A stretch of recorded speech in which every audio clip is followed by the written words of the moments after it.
General നഴ്സിംഗും BSc നഴ്സിംഗും അതെന്താ സംഭവം? ഒരുപാട് പേർക്ക് എന്താണ് മാറിപ്പോകുന്ന ഒരു സാധനം GNM BSc നഴ്സിംഗും തമ്മിൽ. ഇത് രണ്ടും തമ്മിൽ എൻറ്റയർ നല്ല വ്യത്യാസമുണ്ട്. ലൈക്ക് GNM-ലേക്ക് വരുന്ന സമയത്ത് term does general nursing and midwifery, മറ്റേത് bachelor of science in nursing.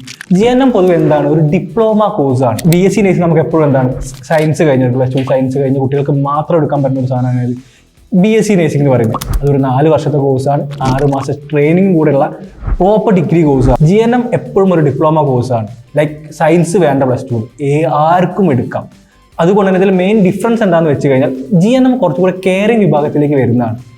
കുറച്ചുകൂടി മെഡിക്കലി കൂടുതൽ കാര്യങ്ങൾ പഠിക്കുക എപ്പോഴും എന്തിലാണ്, BSc നഴ്സിംഗിൽ തന്നെയാണ്. ഇനി പുറത്തേക്ക് പോകാൻ ആഗ്രഹിക്കുന്ന ആൾക്കാരൊക്കെ ആണെങ്കിൽ എപ്പോഴും ബെറ്റർ എന്താണ്, BSc നഴ്സിംഗ് എടുക്കുന്നത് തന്നെയാണ്. കാരണം ഒരു ഡിഗ്രി കൂടെ നമുക്ക് അതിൻ്റെ കൂടെ കിട്ടുന്നുണ്ട്.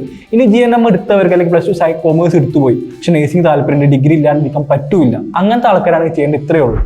GNM നഴ്സിംഗ് എടുത്തതിന് ശേഷം പോസ്റ്റ് BSc നഴ്സിംഗ് അങ്ങനെ ഒരു കോഴ്സ് കൂടെ ഉണ്ട്. അതും കൂടി എടുത്തു കഴിഞ്ഞാൽ നമുക്ക് എന്ത് ചെയ്യാൻ പറ്റും, നമ്മളുടെ ഈ ഡിപ്ലോമ ഡിഗ്രി ആക്കാൻ പറ്റും. പക്ഷേ +2 സയൻസ് കഴിഞ്ഞ ആളാണെങ്കിൽ നേരിട്ട് BSc നഴ്സിംഗ് എടുക്കുന്നത് തന്നെയാണ് എപ്പോഴും ബെറ്റർ.